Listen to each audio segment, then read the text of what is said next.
How do I truly forgive myself for not being present with another, Janice?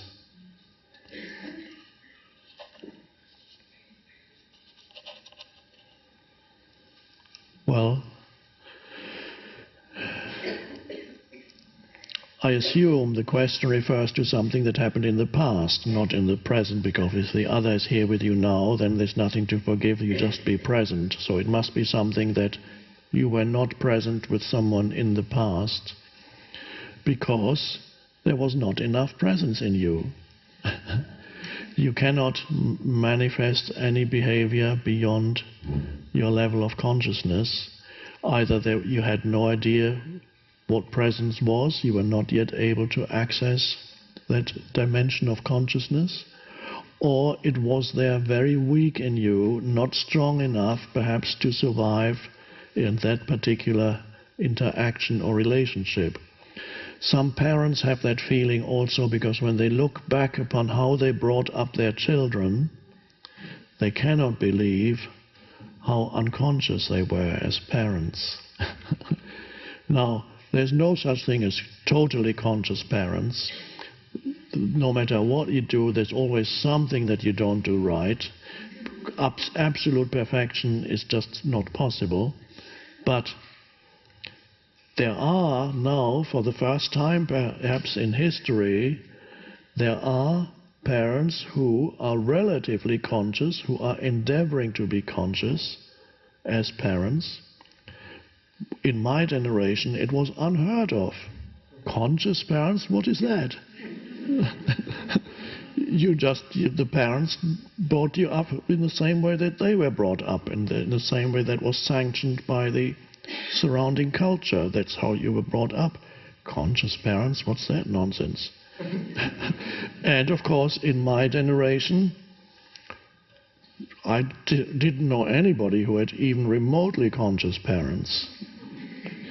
My parents, of course, they did the best they could. They loved me to the best of their ability, but they were both very unconscious. Later, when my dad was very old, some of the egoic self broke off, little bits of pieces of his ego disintegrated. There was still an ego left, but the massive ego that he had before started to dissolve.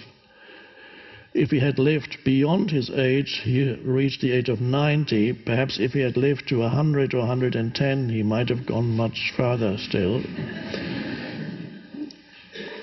But my parents were deeply unconscious. There was constant conflict at home, terrible drama and scenes and shouting and screaming and physical violence. It was a nightmare.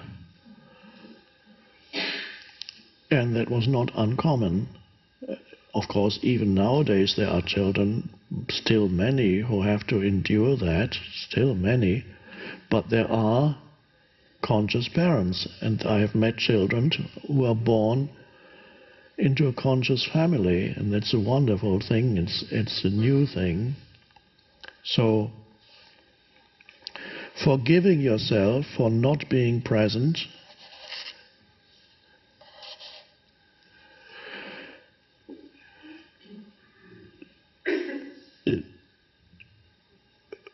there's always a tendency of the ego to identify with certain conditions.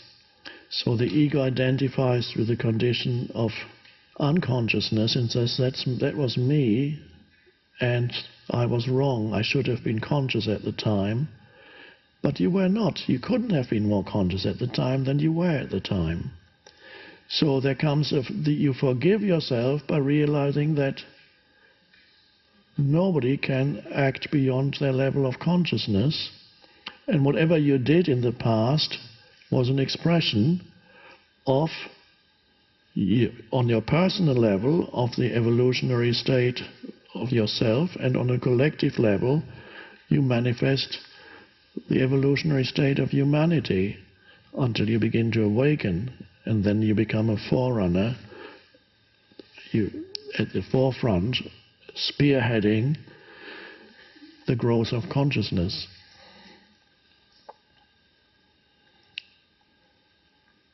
There were many silly things I did in relationships when I was in my 20s, unconscious. Nothing drastic, fortunately, but it could have been.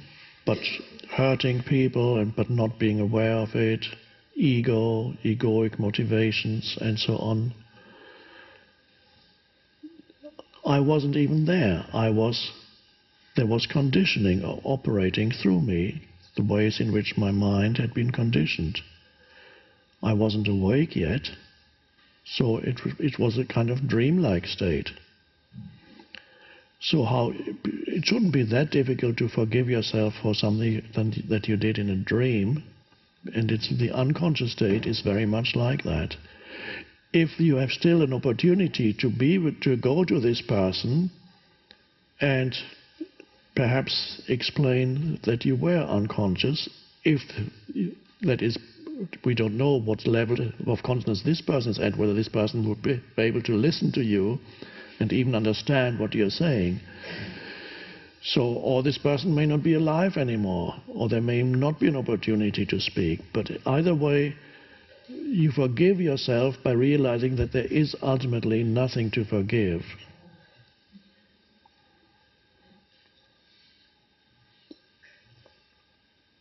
And that even applies to another person, because if forgiving goes both ways. Sometimes you have to forgive yourself, but you also have to forgive somebody else. If you do not want to carry the enormous burden of carrying a grievance, which is a dreadful thing, that could, just one grievance towards another human being, that is a heavy grievance that you carry, can stop the arising of presence in you.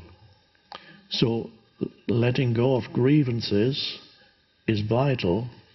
And again, it's whatever somebody else did to you, they acted out of their level of unconsciousness. So then rather than make it into an identity, somebody does something that's unconscious to you, and then you transform it mentally into that person's identity, that makes it almost impossible to forgive.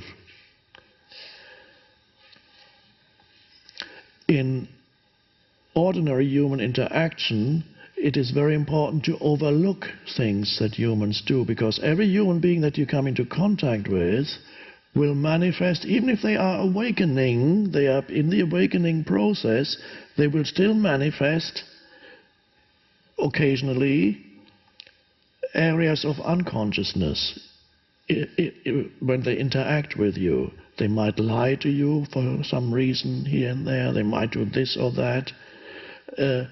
And then if you focus on that excessively, you say, he lied to me. Okay, have you ever lied to anybody? No, I never lie. Okay, then you need to... He lied to me. And then you focus on that and you amplify that and you make that into part of his or her identity. And then it's very easy to do that, and this is judgment, and you focus on that little thing and you amplify it, and it becomes part of who you think that person is. So if you want to have a relatively harmonious relationship, many things you need to overlook in the other person, because every person has his or her unconsciousness that occasionally manifests. Hopefully not massive unconsciousness, because you might not want to be with him or her to have a close interaction, but some unconsciousness, yes. Some insensitivity may arise here and there. So they may say or do something that is selfish, or that they may have a very one-sided perspective of something. They may misperceive you, they may misperceive your motivation, you misperceive their motivation, all kinds of things. So to forgive in a present situation means to overlook. So it's not the big forgiving, but an overlooking of things so that you can focus on the being of the other person rather than focus on the faults, which are unconsciousness. So the same applies to human beings. If you see a fault, don't dwell on it, as applies to you if you're looking for a home in California. If you see a fault, don't dwell on it.